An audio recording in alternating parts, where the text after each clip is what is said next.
Hi, everybody, and welcome to Gabbing About Gardening. My name is Lucretia Shanfarber.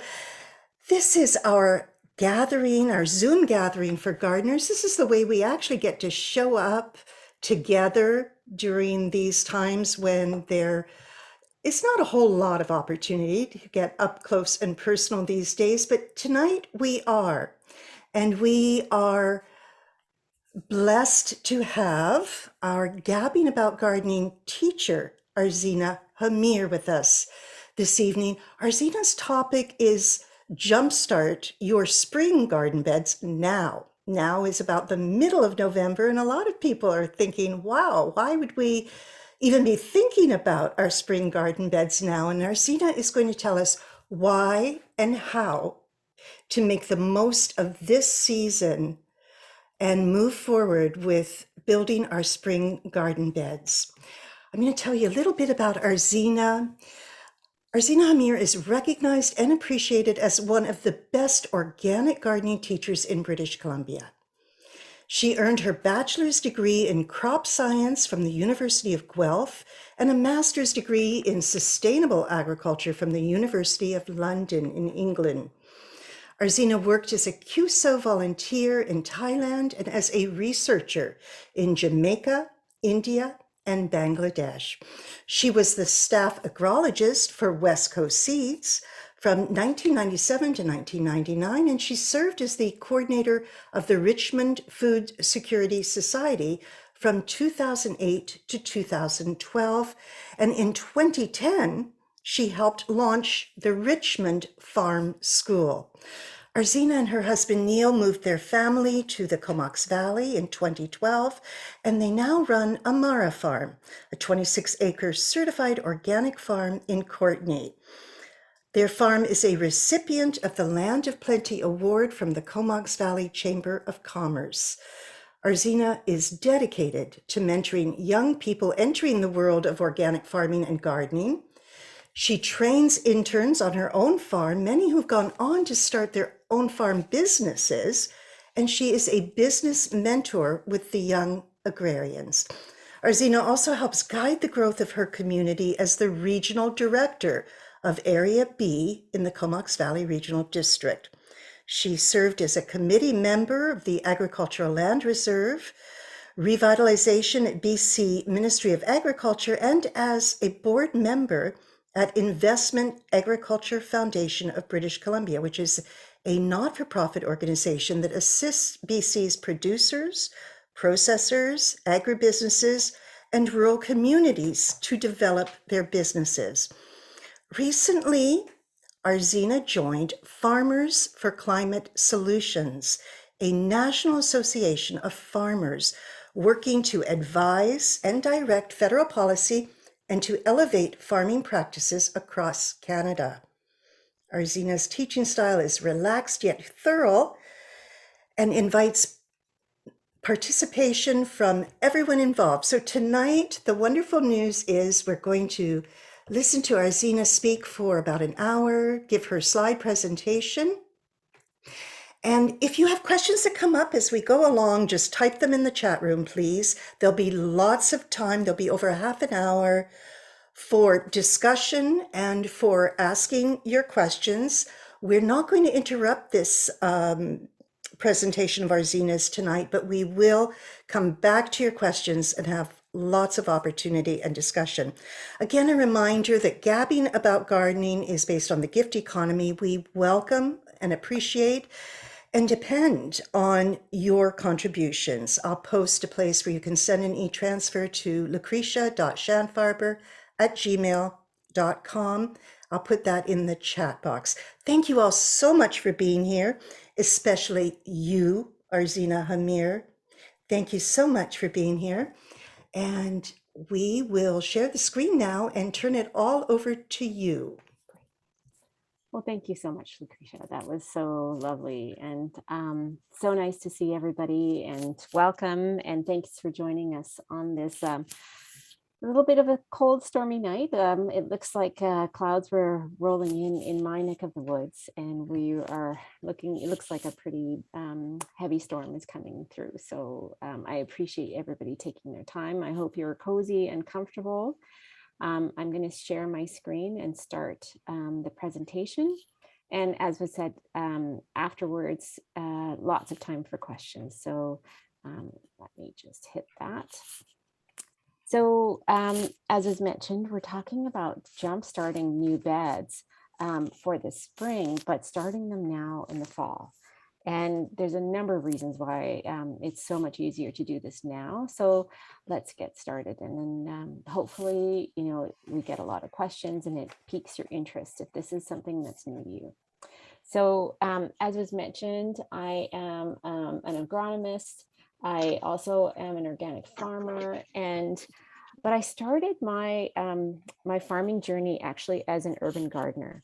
So I do have a fair amount of experience, especially in converting lawns into vegetable gardens and market gardens. And so I've tried many of these techniques that we're talking about, both on small scale in my own micro garden in my own backyard.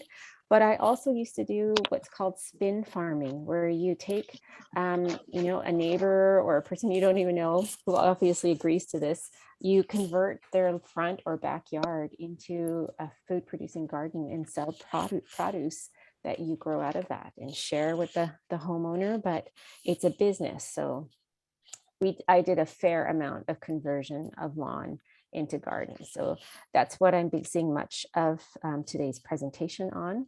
But I'd love to hear at the end, some of people's own experiences, regardless, doesn't matter where you are, I'd love to hear how it went for you. So let's get started. So most people's gardens, this is the outline of today's presentation. So just understanding traditional bed creation and why we want to move away from rototilling, if that's what you've currently been using or relying on, and moving towards a technique called sheet mulching. So we'll do a step-by-step of what that involves and what inputs you need for that. And then once that type of bed is in place, then what can you do with it? What can you plant? And then just a few tips and then resources for where you can get some more information if this has really piqued your interest. So that's just the flow of what today's topic is going to go on. So I don't expect many of you have perfect lawns like this. I know most of the beds and gardens that I have worked on looked something a little bit more like this, where, kind of weedy, bare patches, not a lush lawn. It doesn't really matter what your current situation is, whether it's thick, full of grass, or it's a combination of grass and weeds. The technique that we're going to talk about today is very much applicable regardless of your situation. But I can probably state, in this crowd especially, that the lawn itself is such a huge resource sink in terms of time and labor and inputs that growing food, growing flowers, I highly recommend converting as much lawn out of lawn. Very much a food, not lawns kind of person. So I love this technique of sheet mulching for conversion. Now, most people would have been maybe more familiar with the use of a rototiller. And a rototiller, what it ends up doing is chopping up the clods of grass, burying them, and after a number of passes through, killing the grass by continuously chopping it up and burying and kind of breaking up the soil as well. So I don't know if many of you yourselves have used it. Some people don't own a rototiller. Often they're rented. So, if you have one on hand or if you're renting, again, that is a cost. Obviously, they run primarily on fossil fuel. And so, another reason that we want to consider moving away from this is the heavy use of fossil fuel. These types of engines do burn up a lot, and we are creating a lot of greenhouse gases by even just operating that type of machinery. On the other hand, the use and the burying of organic material into soil, it in itself is also a way that greenhouse gases are put into the air. And I'll talk about that in just a bit. So there's a number of reasons we really want to move away from using a rototiller. And, if not a rototiller, some people do use sod cutting, where you actually slice um, kind of the layer of sod and the upper layer of soil off of the space and remove it. And the reason why I also don't recommend that is there are so many nutrients in that top layer of soil and grass. Grass itself, as it breaks down, releases nutrients. The upper level of soil is where the most amount of nutrients is. So when you're cutting and slicing and then removing that, a lot of nutrients are leaving your soil. And so it's such a shame to get rid of something and then have to go through all the work of building it up again. So again, keeping that soil or even the bed of weeds have a lot of nutrients in them as well. Don't get me wrong. So whatever is growing in your space, keeping it there, but decomposing it in a way that doesn't release greenhouse gases. So you can do that. And we'll go into that. So just again, reiterating why we don't want to do a rototilling. Apart from what I mentioned, most people understand rototilling, especially in the springtime, as a way of fluffing up compacted soil, like fluffing up soil. It has that action of cutting and tossing and breaking up soil. And so most gardeners think, oh, I'm doing my soil such a service by fluffing it. But in reality, what ends up happening is there's a layer of compaction that starts to form if you are a regular rototiller user. And I'll show you a diagram of what that looks like. So it actually decreases the fluffiness of your soil. It increases compaction. It really does destroy microbial life. And we are learning so much now about how important the microbiome in our soil is, not just for the health of the plants that live there, but also for our health. If we are ingesting plants and roots that grew in that type of soil, when soil is poor in microbes, it results in a poor quality, lower nutrient food product. So by rototilling, we're basically putting that soil through almost like a liquidizer. Doing that action destroys the microbes that we really want to be there. And they require soil to be undisturbed.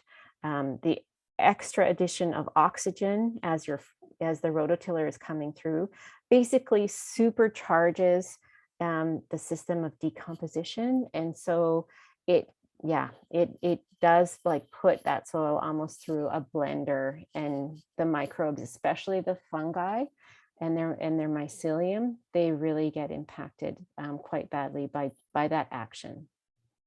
As I mentioned, CO2 is released into the atmosphere. So we know that we're trying to keep as much carbon as we can in the soil. So keeping it undisturbed has less of that release. Rototilling, and again, breaking up soil and combining all of that organic material, having that organic material burn off as CO2 actually reduces the ability of your soil to hold water. And as we saw this year particularly, water holding capacity in soil is becoming more and more important. So we want to keep that soil intact. The bigger the clods are in the soil, I hope this makes sense, the better the ability of that soil to hold water, especially when there's organic matter and mycelium mixed in there. So something to keep in mind as we're getting hotter and drier summers. We really want to think about increasing the ability of our soil to hold water. And by burning up all of those microbes, it actually reduces the ability of our soil to release nutrients. Many of those bacteria and fungi, They work with plants to make nutrients available. So when we destroy them, it makes those nutrients that are there less available to the plants that we want to grow. So if you weren't quite convinced, I hope this is a good list to consider of why we want to move away from rototilling.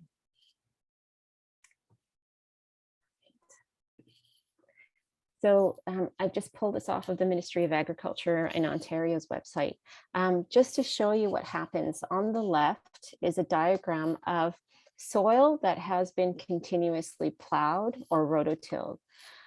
If you notice, there are the colors of the different layers, the pieces are smaller, right? And that makes sense. That's what happens when we do a lot of rototilling.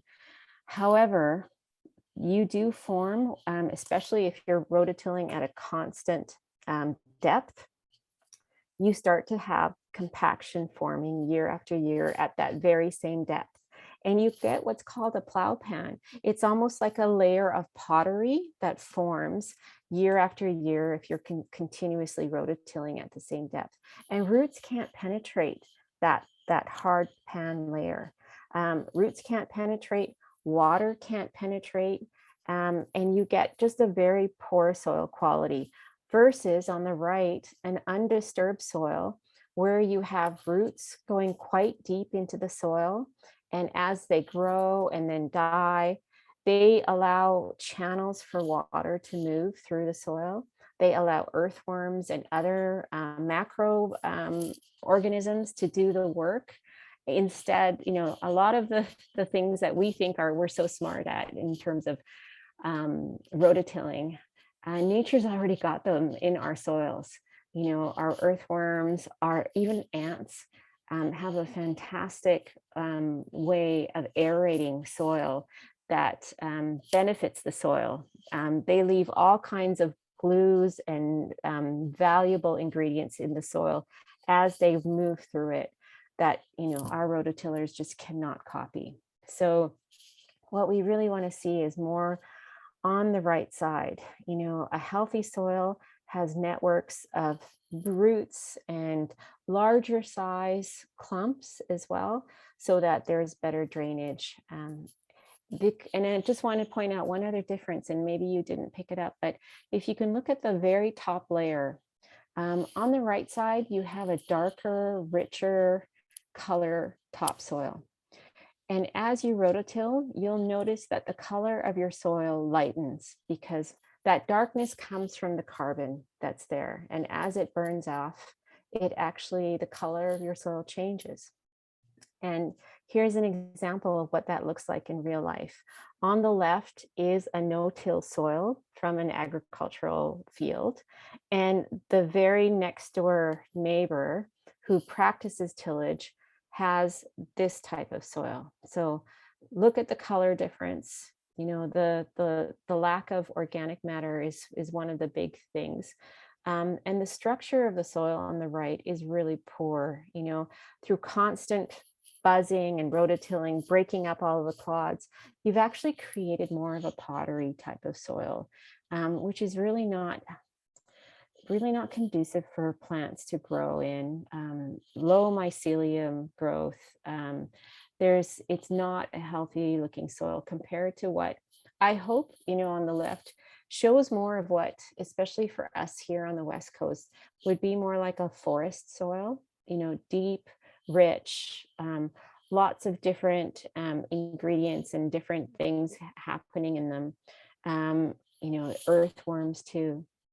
So what we're really trying to mimic is what nature does already, without destroying all of the helpers that are in the soil. Yeah, we often try as much as we can with our technology to copy nature, but we end up ruining it. So, what we're trying to do is come back to the systems that we know now are much more beneficial. So if you can't get rid of your lawn or your weeds the traditional way of rototilling or sod cutting, what are you supposed to do? Well, the answer is to smother them, to keep their roots, their above ground parts in place, but use a barrier that blocks out light, but also actually feeds the soil. So what I'm talking about is, as in the picture, using a high carbon layer that will eventually biodegrade in order to smother and kill what's underneath. And then on top of that, creating a higher bed that can at least keep down, all of that material from flying away. And if you wish, if you build it high enough, can be planted in right away. So this might, if you've not thought of sheet mulching, there are actually many different ways that you can use this technique to build a bed, to also build pathways. So hopefully I'll talk about this and it won't be too confusing. So the idea of sheet mulching, it's also called lasagna gardening. And so I took out this photo just so that you could see that you are creating layers on top of your soil and providing inputs that increase the organic matter, increase the availability of nutrients, but hopefully use ingredients that are available in your local area. And this is one of the reasons why we want to do this right now, because some of the main ingredients that you would want to put on a sheet mulch are leaves. And this is the prime time to collect those leaves if you have them in your garden. And if you don't have them in your garden, I was always one to go around neighborhoods and stop where people had raked up their leaves and put them in bags. I constantly would be stopping in neighborhoods, grabbing everybody else's leaves so that I could, throw them on my own bed. This is also the time of the year that many people are pruning and possibly chipping their prunings. And so a fantastic time to collect some of these ingredients that are maybe not as readily available in the springtime. So that's one reason that we're talking about this topic right now. The other reason that we want to start doing this method now is that by spring, much of the grass and the lower layers that are primarily either newspaper or cardboard will have degraded so that you can do much more planting in the springtime than you could have if you used this technique later in the spring. So those are the two main reasons why we're talking about this now. Now, this picture shows a fairly elaborate lasagna system. There is the existing bottom layer, like if you work from the bottom, there is a bottom layer. There's the grass layer that was living there. And then on top of that, you have cardboard or newspaper or something like that. And then it looks like maybe another 2 or 3 layers on top. I've seen Toby Hemingway, if you know him as a permaculture teacher, he talks about a 9-layer lasagna. I quite frankly use no more than 3 layers. So, and that includes the cardboard and then sometimes compost or manure, and then maybe straw or leaves on top. So that's about it for me. You can be way more elaborate than that. The more layers you put on of different items, the richer the soil is. So the more energy and time you put into it, you will have a much more nutrient-rich bed. It all really depends on what you are planning to do in the area next spring. Whether this is going to be a raised bed, whether this is just a way of bringing down and killing weeds that are growing around already existing plants. So you can pace this according to how much time and energy you have. The other fantastic thing about this method is that it doesn't all have to happen at once.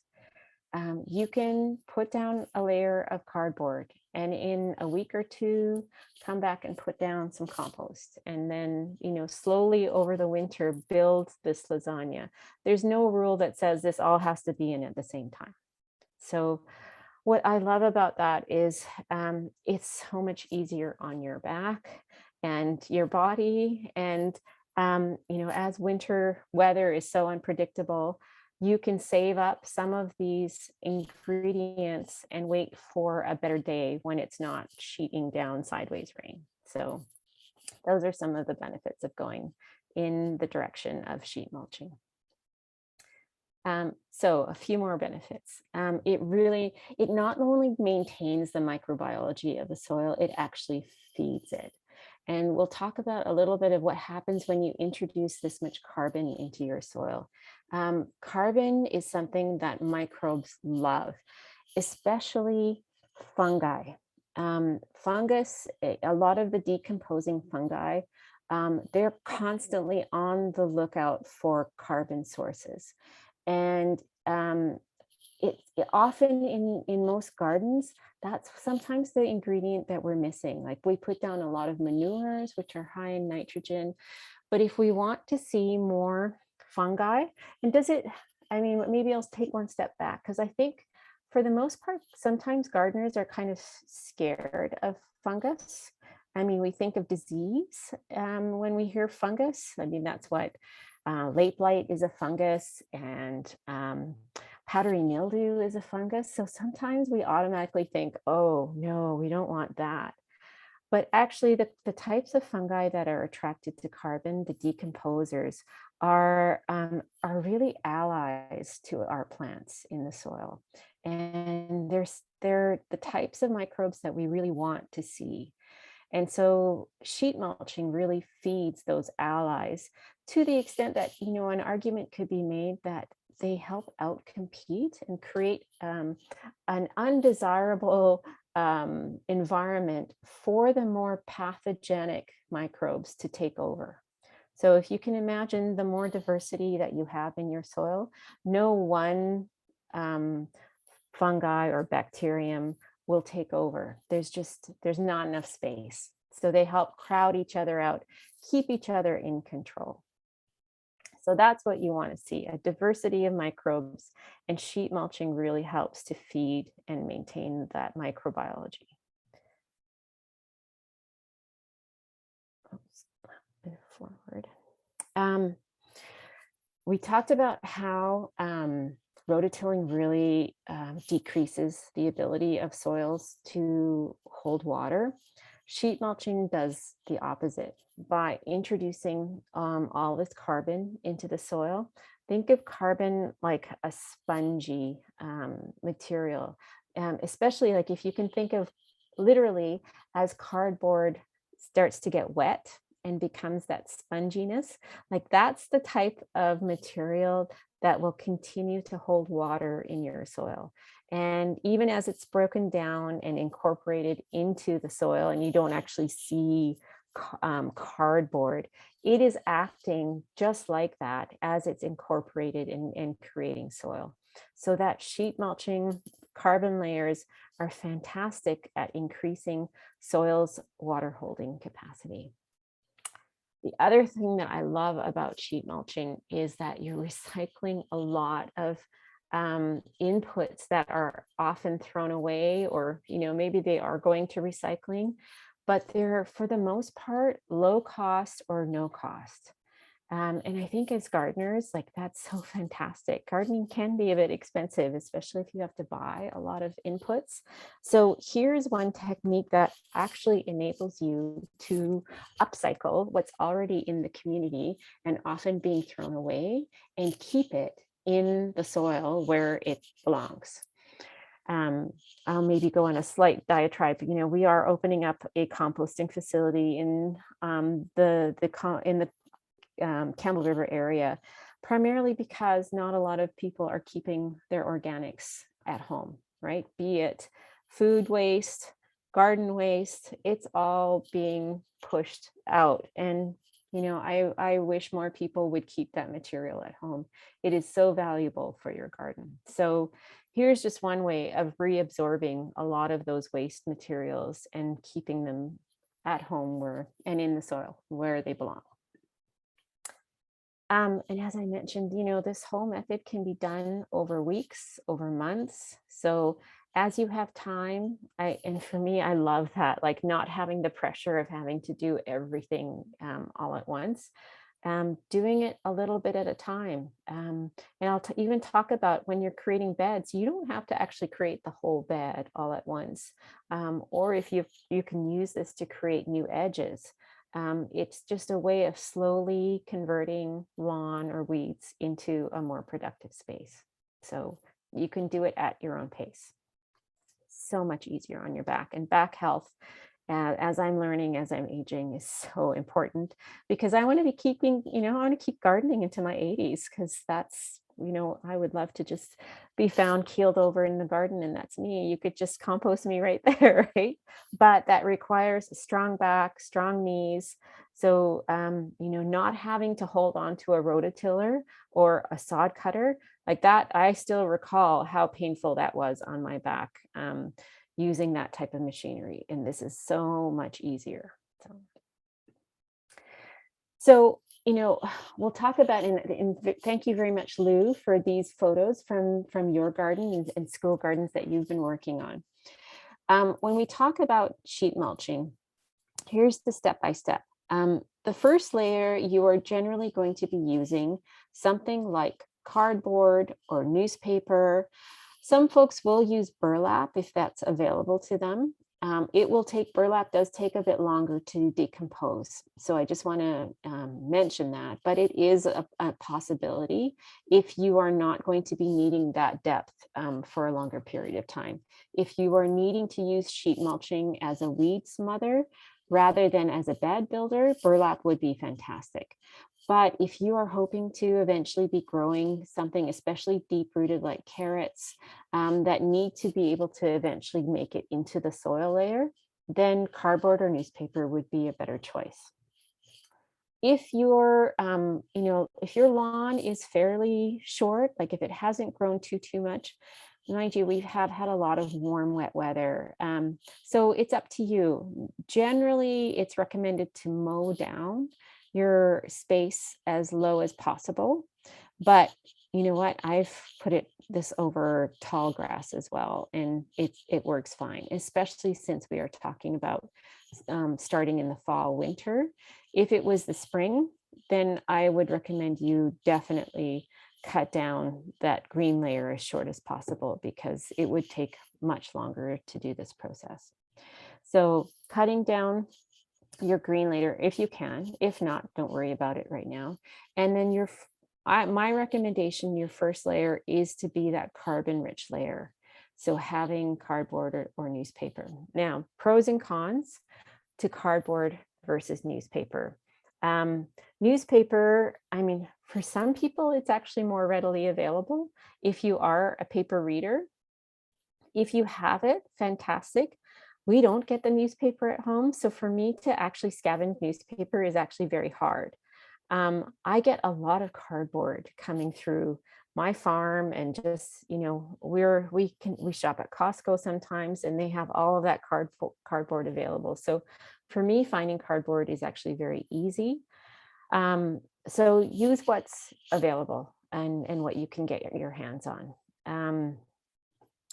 Bike boxes, if you have a bike shop in your community, those tend to be really nice, large pieces of cardboard.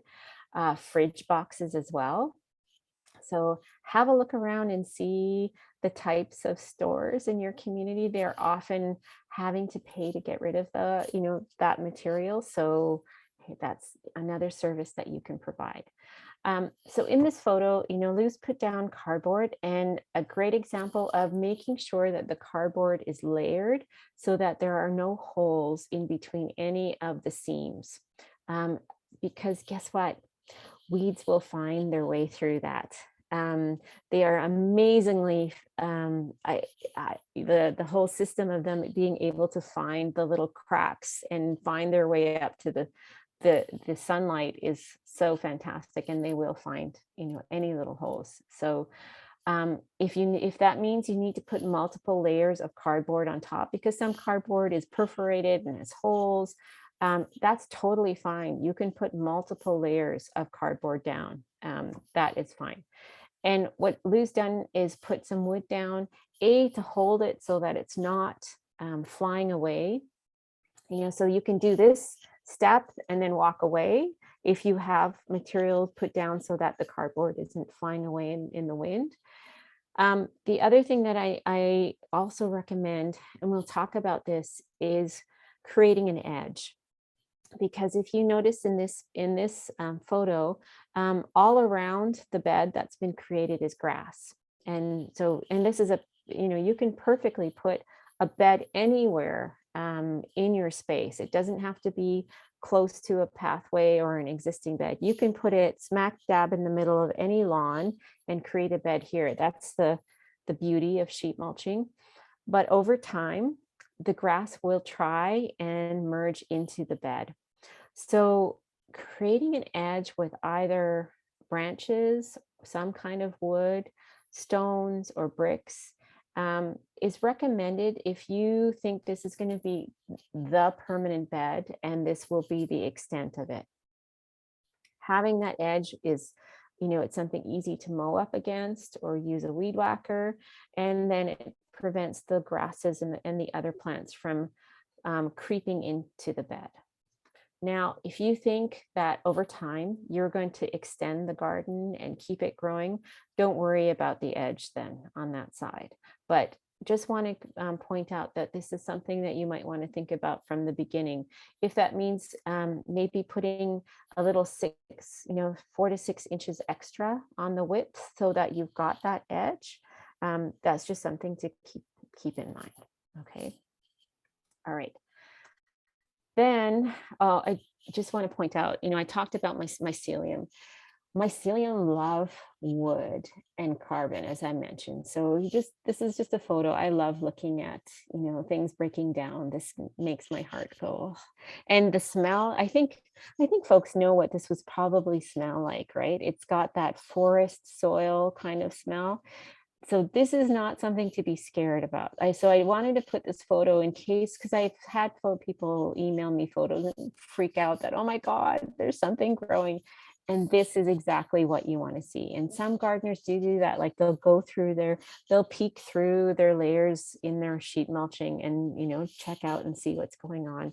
So this is exactly what you want to see, is having mycelium grow and create this network, and all of that carbon being broken down and made available to feed the soil and your plants. So yay, this is a very good thing. So don't worry if you see this type of whitish material. It's a thumbs up, and it's not a dangerous fungus. It's a decomposing type. So yay for that. So you've got your cardboard or your newspaper layer down. Oh, I should mention too, if you are using newspaper, you probably want to use a minimum of 6 sheets. I mean, if you have a lot of newspaper, like a whole Campbell River Mirror or Comox Valley Record, I would just put that down. The only thing to be careful about, and this is for cardboard or for newspaper, is the shiny laminated material. Those generally have plastics in them, so you don't want to be using those.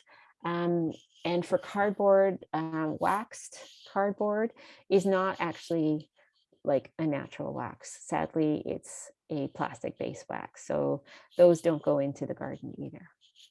So that layer is down. Your next layer depends again on what's available to you. Again, this photo is from Lou. She put down some grass clippings.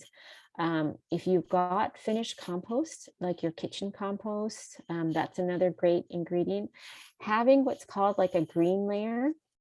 Your cardboard would be your brown or carbon layer. Green layer is considered to be something that's got a little bit more nitrogen. Would have more ability to break down quickly. And it's that interaction between the green and the brown that helps to actually decompose the brown layer. So, and we're going to talk about pathways in a second where you don't want this to happen. Having a green and brown layer alternate is what will help all of that brown layer eventually decompose, and then it also feeds the bed. So if this is especially going to be a bed for vegetables or items that require a lot of nutrients, having a good brown layer will be important. So if you have manure, and now it's November, so if you had not fully composted manure available to you, um, I mean, I would say if it was like horse or um, rabbit for sure, llama for sure can be used uncomposted. Um, Generally for food growing, you know, if it's cow or chicken, you still want to have at least 1 year old aged manure. It's just too hot and too many you know, pathogenic microbes in those manures. But the others, you know, if they're slightly composted, it's okay. So that could be your green layer. Grass clippings are full of nitrogen too.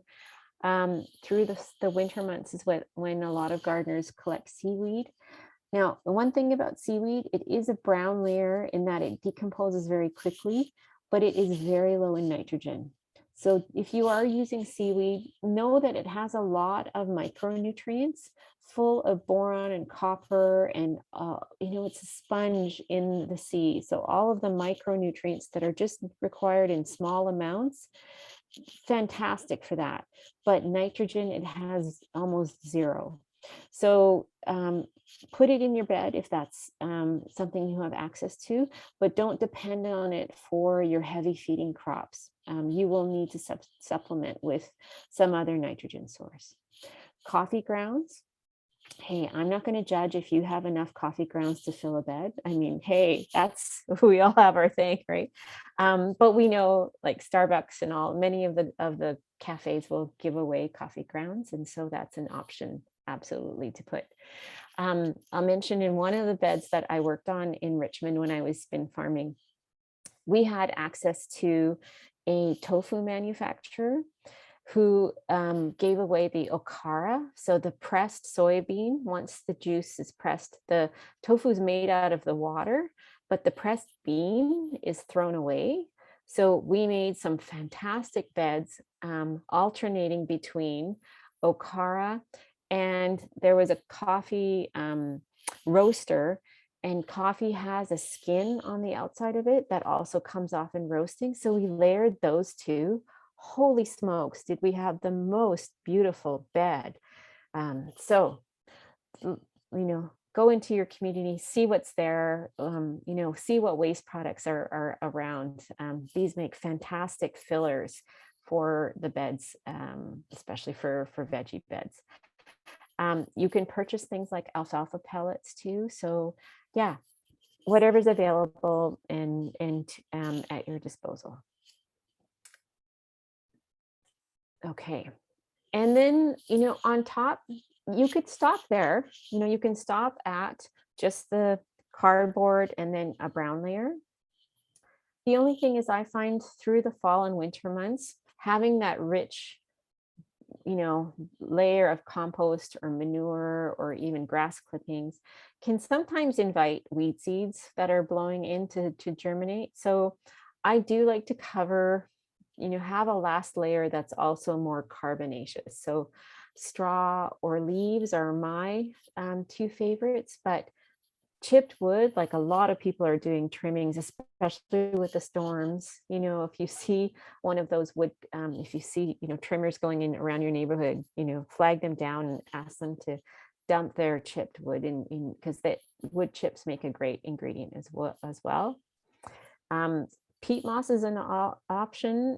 It would be expensive, but if you have it, especially like spent pots, that if you've got a lot of pots in your garden and you need to renew the soil, you know, dump that peat moss, the used peat moss from your containers into your bed. That's a fantastic, you know, brown layer as well. So yeah, so this is another reason I was mentioning, you know, grab as many leaves as you can. This is like, as a top layer, they're fantastic and lots of minerals, and help to, again, block that layer from having too many blown in, you know, weeds from elsewhere. Okay, I'm just watching the time. I want to make sure we have some good discussion. So I just wanted to show you what a before and after can look like, because I know, you know, aesthetically the cardboard doesn't look beautiful, And so, but it very quickly transforms. Like as soon as you put that layer of compost or manure, and it transforms into a bed very, very quickly. And so here's an example. I was mentioning that edge. Having an extra space to put down that branch so that your other layers don't combine with the edge where the grass is, because that grass will very much love to kind of seep into the bed. Having some of that newspaper stick out is ideal, so that there's a smothered layer that doesn't have any nutrients on it, that nothing can kind of creep in and get into your bed. Because those plants and those weeds would love to, if they were given a chance. So having that, this is an example of having an edge. The other thing, I don't know if you can see the bed at the top left. I mean, you can create beds of all fantastic shapes too. This is another benefit of sheet mulching, is you're not limited to straight lines. You can do whatever shapes you want. Swirls, like, your imagination is the limit, and that's the fantastic thing about this too. I just want to talk about pathways, because we've been primarily talking about the bed that you're going to be growing on, but sheet mulching can also be used to maintain or create a pathway. And in this case, the pathway here had cardboard down, but then no manure or compost layer. This chipped wood was put directly on top of the cardboard. And the reason for that is you want this area to be, as much as possible, have that cardboard intact for a really, really long time. So not introducing a nitrogen source will keep that cardboard layer from breaking down too quickly. So here's an example of just 2 layers, just cardboard and chipped wood. That creates a pathway really quickly, and that pathway should be good for a good season. Once you start to see weeds kind of poking their way through, you've got a couple of options. You can just start pulling it by hand, or there's nothing to say that you can't sheet mulch on top of an area that has already started with sheet mulching. And that's actually, you're then really creating some nice lasagna. Lou and I were just talking about the idea of doing that in your garden purposely, having wood chips in your pathways, and then as they start to decompose, having that rich brown decomposed wood, putting that into your beds. So in a way, you're mining your pathways, which you're not going to ever grow on anyways, but getting those nutrients out and filling the bed. So that's another option as well. Especially once the cardboard layer is gone, if you're just putting down wood chips. Wood chips are actually, most people don't realize how nutrient rich they can be once they've started decomposing. Those trees hold a lot of nutrients, not just carbon, and having that available in your bed could be very beneficial. So, sheet mulching isn't just for the bed. The pathway is another spot that, you can grow in. So now you've developed your bed, you created as many layers as what you thought were good for you. And so now what? Come springtime, what are you supposed to do with this bed? What I like to plant in my first year beds are generally plants that are transplantable. They seem to be the ones that react the best to these layers with the cardboard. And by that, I'm talking about squash and cucumber. I mean, squash just loves growing in a sheet mulch bed. There's just, all of the right conditions and nutrients are there. Like, it will take off. Tomatoes, peppers, eggplant, that family also, loves it. Lettuce, spinach, and for those, like, I highly recommend, if you can, start them in trays or in pots ahead of time, and then transplant into this material. Broccoli, cabbage, Larger seeded plants like peas and beans will also do well planted into a sheet mulch bed in the springtime. Now, it's up to you. I generally, especially with, the transplantables, when I'm planting, I like to use my trowel, kind of push aside some of the mulch material, the compost, get to that cardboard layer. And if it hasn't fully decomposed, I'll either poke a hole or cut an X and then actually put the roots of my transplants, try and be in contact with the soil under the cardboard as much as possible. That's eventually where they're going to go anyways. And when I'm transplanting, so I'll just push that aside and then transplant as deeply as possible and then bring all that material back around. Try not to, bring the soil that was down there up. Keep it there, but have the roots in contact with that soil. The roots will do all the work and, penetrate and go deeper into the soil. But if it requires just tearing into the cardboard a little bit, that might have to happen. For the most part, come March, April, like it takes about, I would say 6 months for the cardboard to fully decompose over a winter. And I don't know, Lou, if that's your experience too. Through the winter months, by spring, like late spring, early summer, it's usually fairly decomposed and if not fully gone, like quite soft and easy to cut through. So yeah, these, I find work really well in a sheet mulch bed. So what you'll notice here is that there are very few root vegetables that I put into a first year sheet mulch bed. Um, the one exception to that I would maybe put is potatoes.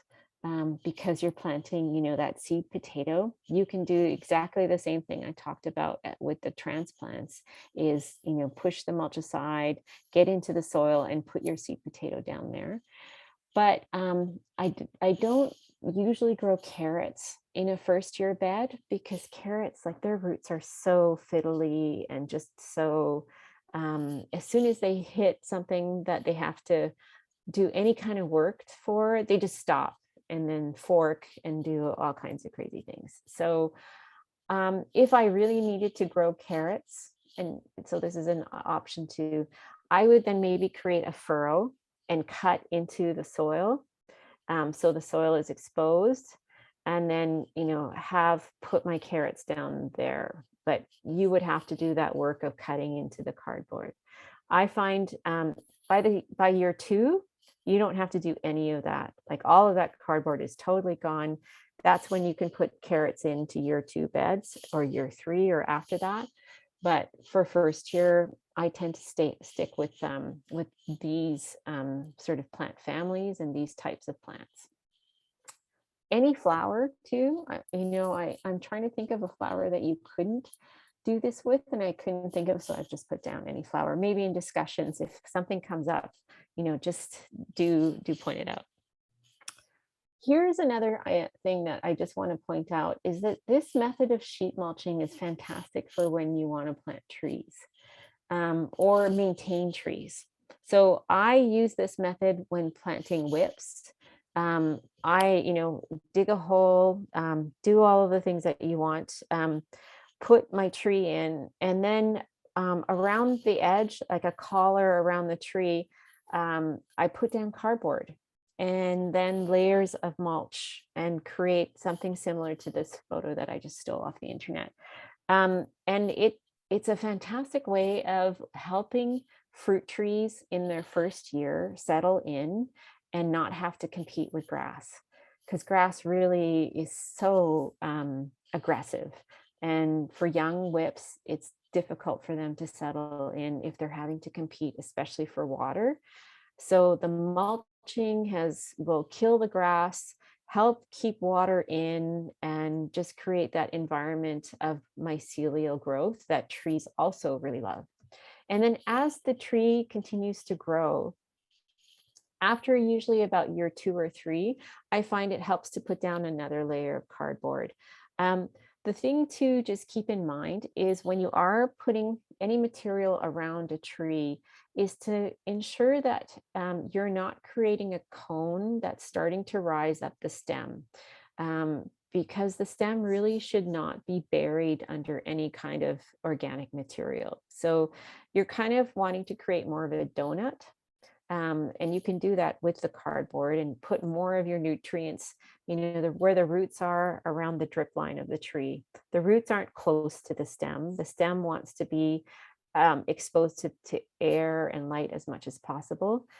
So if you are using this sheet mulching in older trees, put more of the material to the outer edges. And that's where the roots are. And that's where, putting more inputs is really valuable.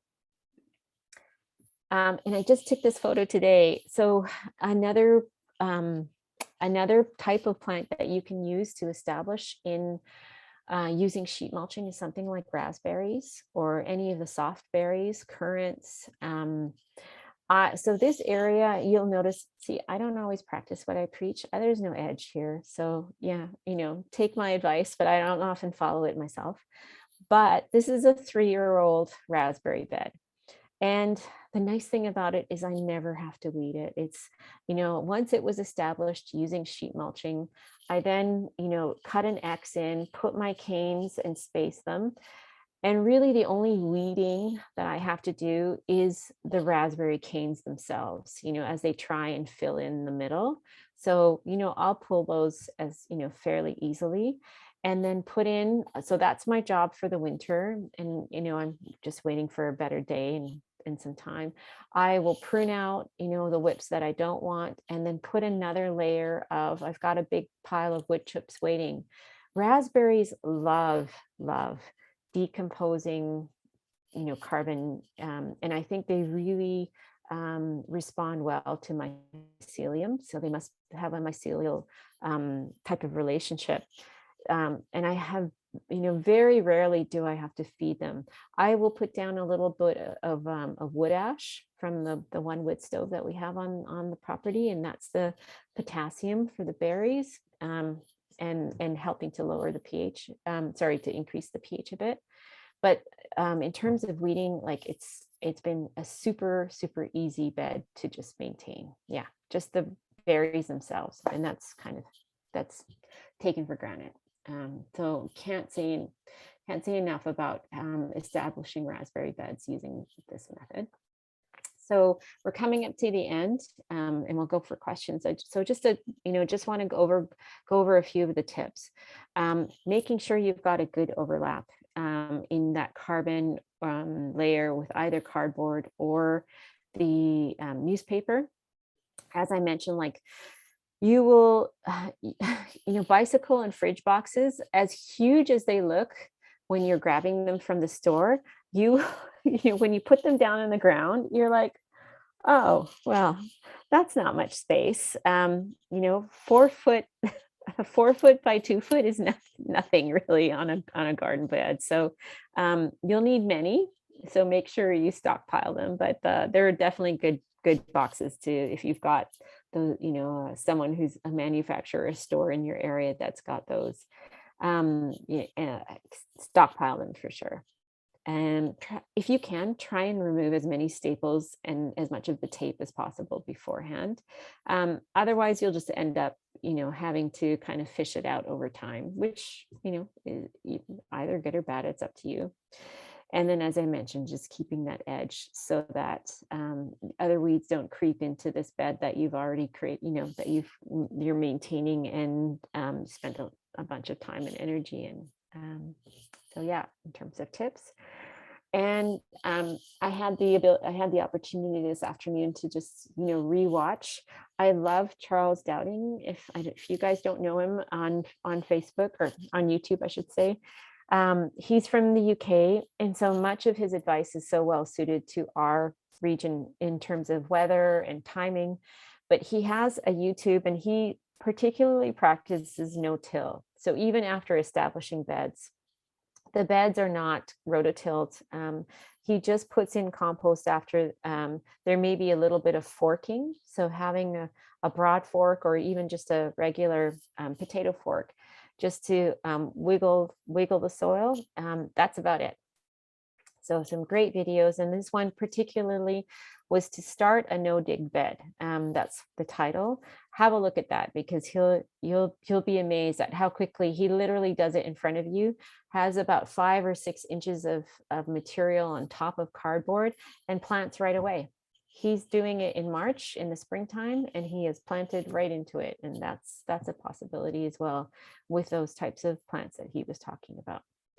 Lasagna gardening is the other name for this type of gardening. So there is both a book on lasagna gardening, or if you Google either lasagna gardening or sheet mulching, you'll come up with tons of resources. So highly recommend, if you've got some time to read through those. You'll maybe get even some more tips and things to do. So I hope that's been helpful in kind of the 101 of sheet mulching. Lou and I were just talking too, like as you get into this, you might come across even what I call like sheet mulching 2.0, which is hugelkultur, using wood, burying wood as a nutrient source. That's a little bit more technical, so we didn't quite get into it this time around, but there's lots of resources online on that too. So yeah. So I think we'll maybe open it up to questions. I haven't looked through the chat yet, but Thank thanks everyone. you, Arzeena. What a fabulous presentation. I love the step-by-step ease of it, and very, very resourceful, such great information. We do have a couple of questions that came in. Is my voice level okay? Yeah. Okay. The question from Mel was asking you, Arzeena, about cutting the top layer of the sod off and flipping it upside down. Mel had heard that it can speed up the decomposition process. Can you speak to that? You know, yes, it could, but you don't need to using this method and starting in the fall. And just that amount of work, my back is already going, because I've done that in the past, like flipped, layers of sod by hand. You don't have to. This method will save you from having to do it. In addition, when you're flipping soil, the nutrients that it's amazing. Mother Nature puts the nutrients in positions where it's most needed, and the most nutrients are needed at the top of the soil. And when you flip soil, you are adding that extra oxygen that we talked about. It decomposes a lot more quickly. You will lose a lot of that carbon faster. So sheet mulching is really, the other term I heard about sheet mulching is cold composting, cold and slow. So that's what we're trying to do, not speed up the decomposition, but have it happen so slowly that we don't leak CO2 out into the atmosphere. So not necessarily. Save your back, Mel. You don't have to do that. Good. Thank you. That's a really good, concise answer. So it's a more passive process mimicking the way Mother Nature does things. Heather had a couple of questions, Arzeena. One was about her concern around the possibility of toxins in cardboard, the plastics, the glues. Hmm. And then her other question had to do with your opinion on using sawdust. Sure. Okay. So, it certainly is a concern if your cardboard it has that shiny layer on it. Any kind of printing above and beyond, like a stamp of the manufacturer. If there's color and laminated layers, don't use that type of cardboard. What I use as an indicator of toxicity or not is the presence of earthworms. And I've just noticed that when putting cardboard down, if I lift it up, after a few weeks, it is just full of earthworms underneath. So similarly, I know we had, 20 or so years ago, our inks in our newspapers used to be lead-based and had, heavy metals. And since switching to soy inks, the newspapers are much safer to use. And similarly, um, earthworms seem to really love them. So I use those as my indicators of whether or not I'm doing the right thing. And so far, I haven't noticed a negative impact to them. So as long as you're just inspecting and making sure you're not using the shiny laminated cardboard or shiny laminated paper, I think you'll be fine. Now, That's a in terms, great test too. yeah, It's reminding me of an article that I read about soil that had been fertilized with synthetic fertilizers, mm, just chemical NPK versus soil that had compost added to it, and a picture of earthworms going towards the soil with compost and away from the soil with the NPK chemical fertilizers. yeah, chemical fertilizers, they really are. They're like the crack cocaine for our plants, right? But the rest of the microbiome, the soil biome hates that type of stuff. It's acidic. The nitrogen is mostly ammonium based. It's really toxic to earthworms and other soil organisms. So, yeah, it's a good test for sure. Now, your question about sawdust is a really good one. So I hope that this doesn't get too techy and too complicated for you, but I love using wood chip. Especially, we've got a blueberry and blackcurrant farm. So we've got a lot of these saplings that are 1 or 2 years old that we're chipping, and they contain both heartwood, which, the carbon in the middle, but also the greener wood and the leaves on the outside. And the balance of the heartwood versus the bark and the younger wood makes that type of wood chip decompose really quickly. And it has much more nutrient levels. Sawdust, which is primarily fir, it could be cedar sometimes, is mostly hard, like the inner material in wood, which often has a carbon to nitrogen ratio of about 400 to 1. Um, it's fantastic for pathways, or like we use a ton of it around our blueberries for keeping the weeds down. So I think it could be used definitely in certain areas around more of your perennials, keeping weeds down around already established plants. You could use sawdust that way. But I would say in a garden bed where you're going to have more of, again, vegetables growing, plants that need more nitrogen, that 400 to 1 ratio of carbon to nitrogen means that in order for it to start decomposing, it will suck nitrogen out of the soil, and it will be temporarily unavailable to your plants. So I don't recommend putting sawdust in a garden bed where you're going to have vegetables and where you might have some disturbance and a combination, like having even just, planting when you push soil aside and transplant is enough to trigger some of the mixing of materials that can cause sawdust to suck all of the nitrogen out. If it stays on the very surface and there's no disturbance, like around blueberries or your other acid loving plants, it's great. But I think in a vegetable bed, I would probably just use it for the pathways. Yeah. Thank you, Arzeena. We'll open things up in just a minute. We want to hear from you folks that are participating tonight and hear what's working for you, what's not working for you. But before we do that, a couple more questions.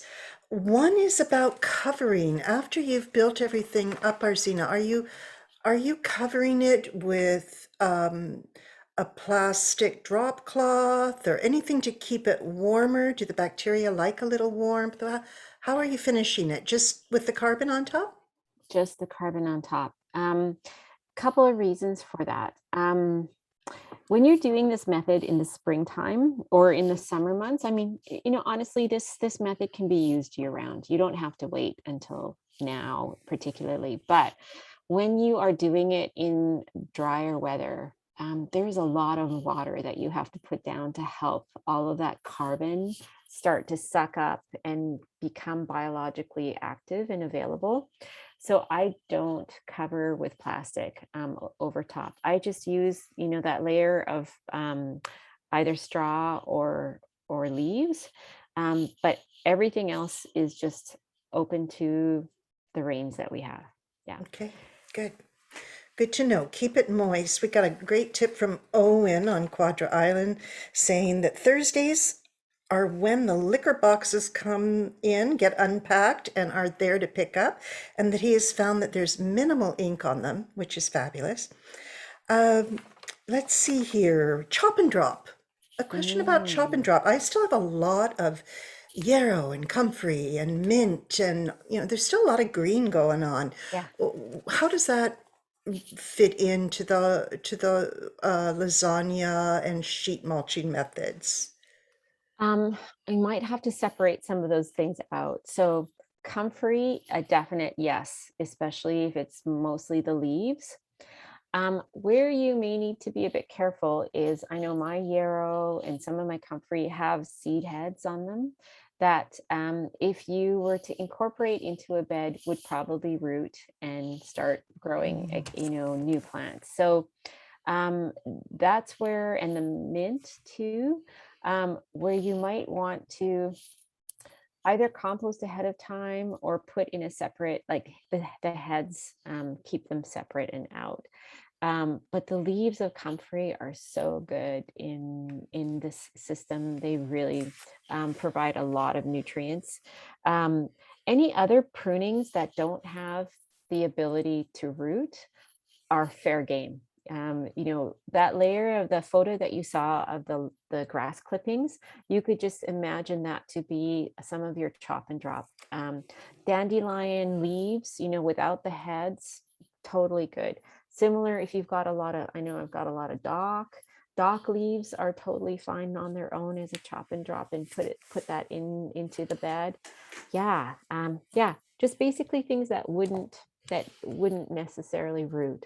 So some of the things you want to maybe stay away from are things like, and we've got a lot of this, creeping buttercup, sorrel, like wood sorrel, because they all kind of creep and grow from little pieces and that will root in this lovely bed that you've created. So not the perennial weeds and not the perennial plants that root from little pieces, but everything else is, I would say, fair game. Great. No horsetail, obviously.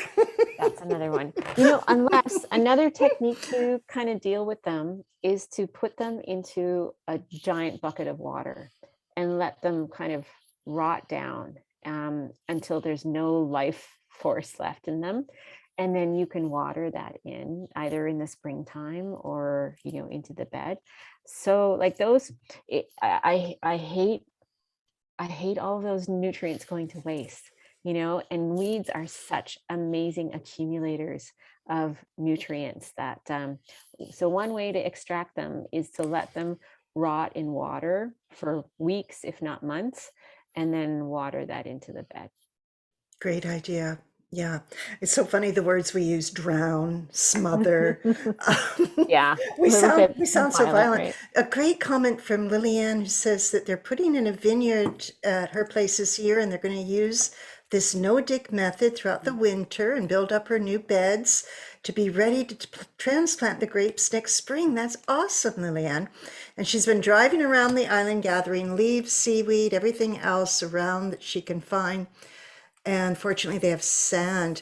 Then a question from Sheila, and then we'll open things up for people to comment. I know Whitney is on this call, and Whitney is a master at hugelkultur and making biochar.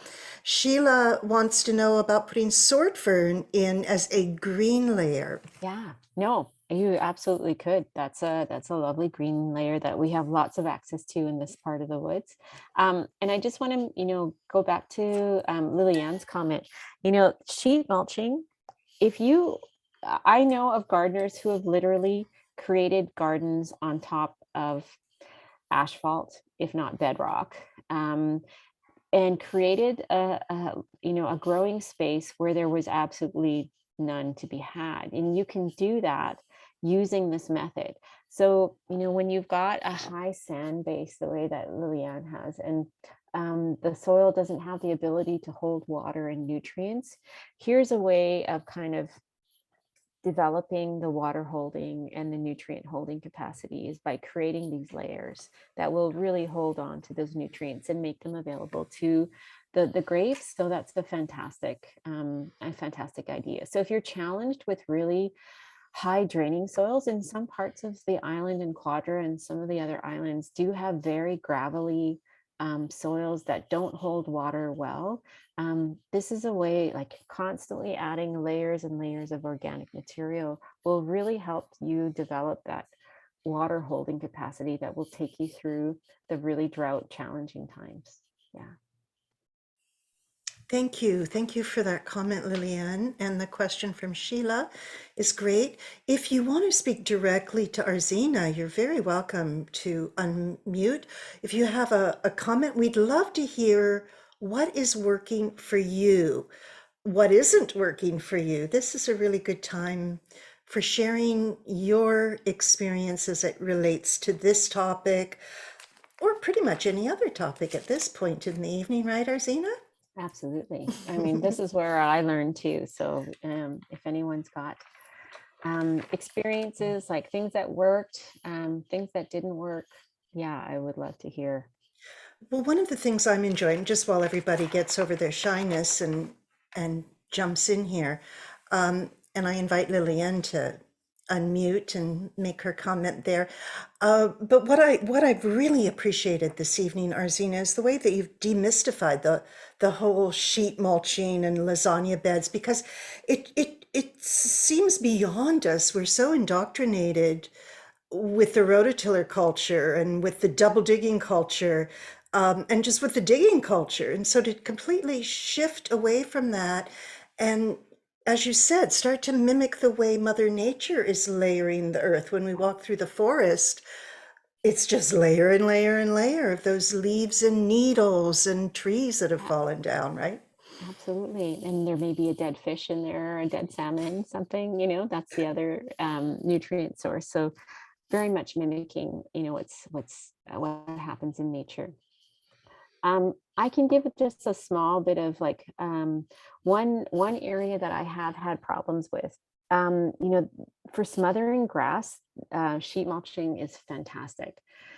There is a weed that absolutely loves sheet mulching, and that is, if anyone has couch grass or quackgrass, it is a type of grass that grows through underground white stolons or roots, and it it absolutely loves sheet mulching, and it loves finding those where you didn't put your layers of cardboard on quite as thickly as you could have, or if there was a little hole in the cardboard. I don't know how it finds these, but once the leaves are up and out of the mulch, the roots will just like under in the sheet mulch, well, they'll go crazy. So that is just a one caveat. If you start to see these types of weeds poking up through your sheet mulch, try and grab them as quickly as possible. Don't let them get too big. It is possible to drain, quackgrass, or if you've got like bindweed, that can also find its way through. But getting them when they're really, really small will make sure that the roots don't build up their resources. So yeah, that's just one caveat that I've personally found in some of my beds. Lillian, did you want to speak to anything directly, and then also inviting Whitney to participate? Anybody, everybody. We can hear. Oh, no, we can't. Sorry. Just while you're figuring that out, Lillian, I'm going to make a comment on broom as our enemy here. Broom used to be my enemy. I'm not so afraid of broom anymore. I've learned a lot about the role that it plays in regenerating damaged soils, and it only shows up under certain circumstances. And when we modify those circumstances, we can control it a lot better. I've just been cutting it off after it blooms to give the bees a chance to get a little something, something. And not so scared of it anymore. Used to be terrified, used to hate it. Funny how we love to hate certain plants. And then when we figure out their place in the whole structure, we're not so terrified of them. They're not our enemies anymore. Yeah. I watched an interesting documentary by a gentleman in New Zealand who used gorse to, which is, related to the broom family, to reinvigorate some really damaged agricultural land and return it back into forest. So, both broom and gorse are nitrogen fixing. Like, they are the pioneer species that will first come into an area. But interestingly enough, they don't compete well when they're shaded. And that's what I've found as well too, is either constantly cutting off the above ground part. Like, you never see them in like in hay fields that are constantly being cut. I only see them on the periphery, from seeds that are blown in.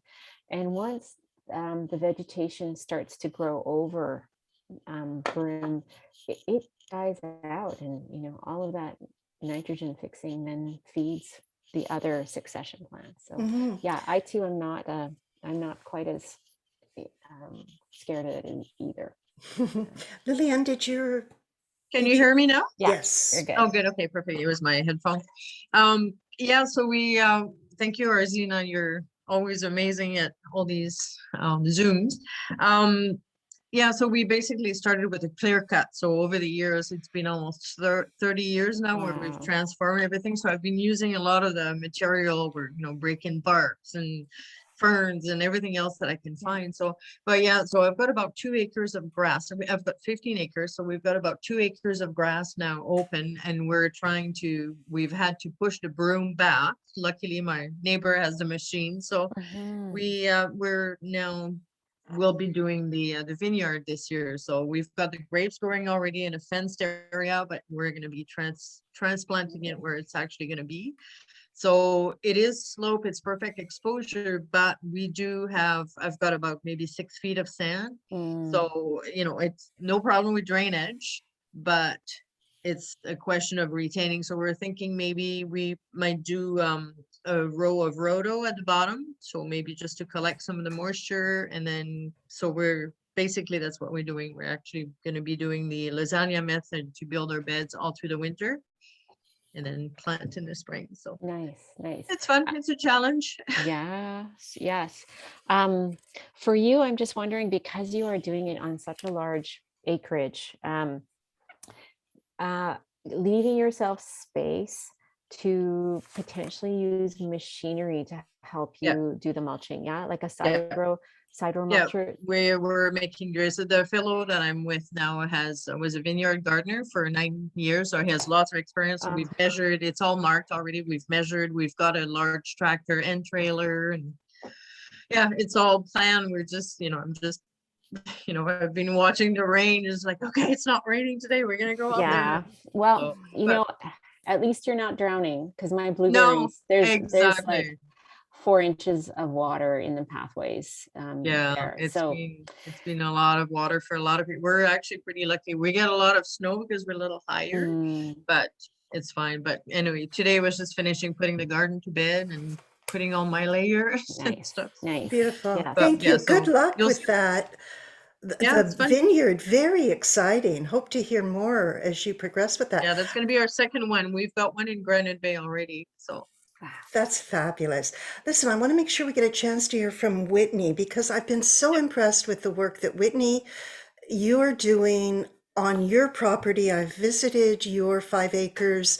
You've transformed a degraded zone into something that's become a beautiful food forest garden.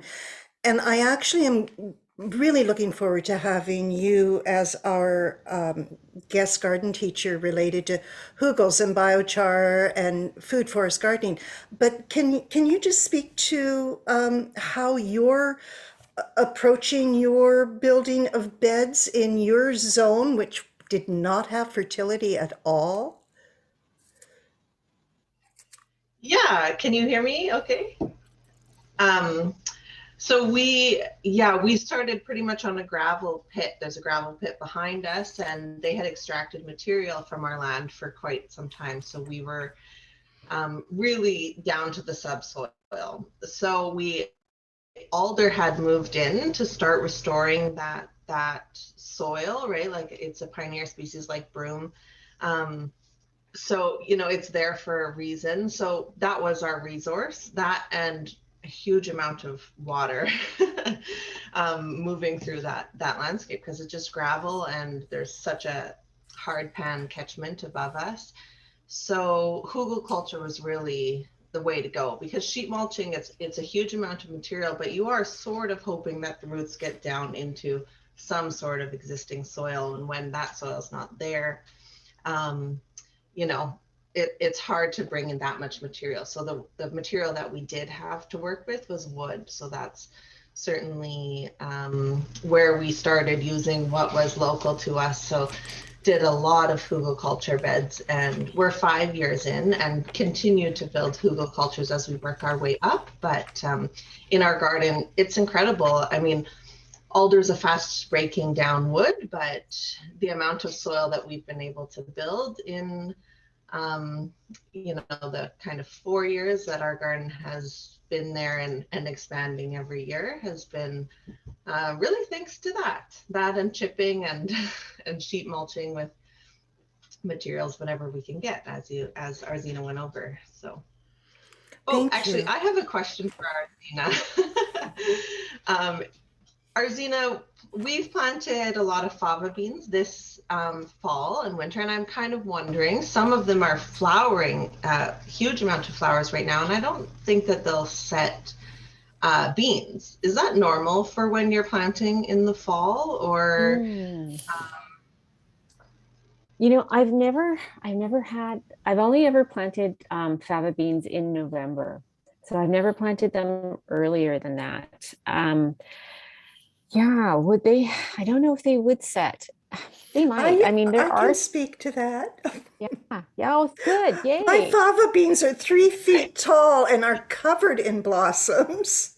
Wow. And I'm okay with that. I think they'll be great. And I have been experimenting with favas, and I might just cut them down to about 6 inches above the ground and then cut them in smaller pieces and root them over the winter. They will root from cuttings, which I discovered Oh. I guess about 2 years ago. And I plant them really close together because you know how they fall over all the time, right, Yeah. Whitney? So Mhm. that's my experience, but it's totally experimental. I really love to remind people I'm not an expert, I'm an experimenter, but that's what I'm Mhm. doing. And I'm mainly, we love the taste of fava beans, but we also are really impressed with how they improve soil fertility by fixing nitrogen. We've been really impressed with that. Arzeena's reminding everybody how hugelkultur is spelled so that they can check that out themselves. There's a comment here I want to get to from Ellen about waste wool, for example, Mm-mm. skirtings from fleeces after shearing sheep and burying it as a soil amendment or using it as a mulch. What are you thinking there, Arzeena? I have used it actually before. And I put it, I put it actually on top of my cardboard. I was a little bit scared that seedlings could kind of like weed seeds could kind of come through it. So I put it on top of cardboard and it worked really well. I mean, it doesn't feel like it, but you remember wool is like mostly protein. It's like a keratin. So as it decomposes, it also will release a fair amount of nitrogen. So that type of material, fantastic. Yeah. That's another a fantastic resource if you've got access to it. So good I job. love Um, it. Another yeah, it would example also, of use what you have. you could, you could also put it around fruit trees, at the base of already What? existing. Oh yeah, yeah, that would make a nice mulch around trees. Yeah, yeah. Love it. Look out, quadrat sheep. Yeah, yeah. Yeah, You funny know, comment from Lillian. yeah. And it, again, think of that structure. It holds water really, really well. So it prevents the water from evaporating from underneath, and it will absorb it and hold on to it nicely. So if you have Beautiful. access, use it in the garden. Yeah. Use what you have. That's what it's all about, especially these days. Keep the soil intact, mimic Mother Nature. So many lessons we learned today from you, Arzeena. Thank you so much for joining us. We're at our time. Oh, although we have a curious about cover cropping. No And dig. no dig many. Okay, yeah, we got to go here. That's a good question. Also, want to talk about peat moss before we say bye-bye, because a lot of us are not using peat moss. So first, the cover cropping and no dig. What do you have to say there, my dear? So what we try and do is use cover crops that will either winter kill or which can be mowed down, and then we don't have to worry about actually rototilling them. So in the summer months, it's easy to do with buckwheat, and in the fall we use peas. For us, oats do actually winter kill, so we don't have to worry about pulling them up in the following spring. Um, what I know, what a lot of larger farmers do is there is a crimping, like a mower crimper that you come in and you basically chop up if it's something like fall rye or oats or winter wheat, and that kills that crop, and then you can plant into it. So it may require maybe not rototilling, but pulling, taking the roots out and then laying that down, or choosing something that does winter kill, and then you don't have to worry about it taking over your space in the spring months. Yeah, Great. it might mean staying away from fall rye though, because that's generally one that does not winter kill, and you will have to deal with. Yeah. Well, and you mentioned smothering it, right, as well, Yeah. in the spring, because I was typing while you were speaking, sorry. Mel was just asking about how to ID quackgrass, and I love it. The innocence of having to ask what quackgrass looks like. Oh, So good I that you wish I don't had to ask that question. Yeah. So Yeah. I described it as having a jointed root and looking a little bit like iris leaves when it's coming up, but also suggested, Mel, that you go to the internet to see that grass. That stuff does scare me a little bit, but I just keep layering. I just layer and layer until until I win, until the roots are just so weak they come up like horsetail. I do the same with horsetail. Yeah, and I do know certain crops that will outcompete quackgrass, Jerusalem artichoke, oregano. So there are like fast growing plants that choke out and prevent the quackgrass from establishing itself. So Okay, yeah, one you need more something just as question. equally vigorous. Yeah, Yes, you need something equally vigorous. That's right. It's that you want. Right, that you want. Yes. And a great question from a lovely lady who identifies as Zoom user. The garden I have is covered in cedar chips. What will I layer to counteract this? I guess the counteract part means that you're concerned about cedar having a reputation for actually, you take it from here, Arzeena, you know what I'm talking about. We think of cedar as not a decomposing wood because it's so long lasting when you're building. But I know Lou has experimented with some of cedar chips, and I know Connie Kuramoto, who's another garden educator, has actually grown in cedar, like decomposing cedar, like cedar sawdust, and she did not find any impediment to the plants that were growing there. So I think, as it will start to decompose with the right amount of nitrogen. And when it does, it doesn't seem to have any kind of allelopathic or inhibiting kind of effect on gardens. So it's not something that I would worry about. If it's already chipped and it's there, you can still use that.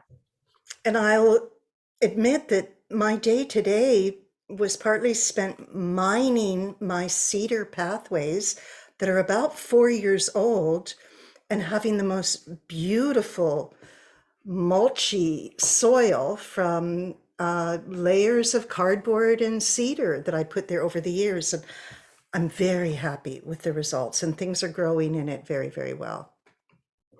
So fear not, cedar. Fear not, broom. How about if we just fear not? Imagine Fear not, that. yes. Fear not, my friends. Gardeners prevail, gardens prevail. We live on the garden planet.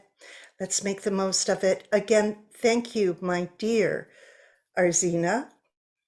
A You're very welcome, reminder. and thanks everybody. A wonderful job you've done. A reminder that we come at you with an attitude of gratitude, that we're based on the gift economy. If you've received something this evening, we would appreciate you gifting to us in the form of monetary return, an e-transfer to lucretia.shanfarber@gmail.com. And if you want to direct Facebook message me, I can give that to you as a cut and paste method because it's quite the mouthful. Arzeena, you could add lime or wood. Yes, go ahead, go girl, and then we'll wrap it up from there. I mean, I was just there a comment in the chat that worrying about either if the wood mulch itself is too acidic, and you can counteract some of that because yes, many of the vegetable plants that we grow for food do prefer a higher pH. So adding things like wood ash or lime is something that I also try and do in the fall because it takes a really long time for pH to change. So that can also be incorporated into the layers that you have if that's something that you're concerned. Thank you. Perfect way to end. Actually, I'm going to let you just do one more goodbye, Arzeena, because I don't know when we'll get to see you again, hopefully in the next month or so. But why don't you wrap things up for us? A little blessing, a little encouragement. Well, thank you so much, everybody. Yeah, sure. First of all, I just want to thank everyone for their great questions. This was such a fantastic session, and you were great guinea pigs. Your questions really sparked some added things that I might use to improve the presentation. But I really hope, especially with the way the planet is moving right now in our community, that we find a lot of solace in our gardens and a lot of restoration. Take this time through the winter months to reinvigorate yourselves and to really rejuvenate and build your soils and build your own personal stores of energy, because we'll need it again next spring, just as the community needs you as well. So enjoy, have a wonderful winter months, and we'll see you again in the spring. Perfect.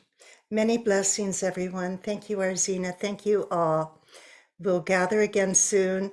Tomorrow, go outside and get dirty. Bye-bye. Bye, everyone.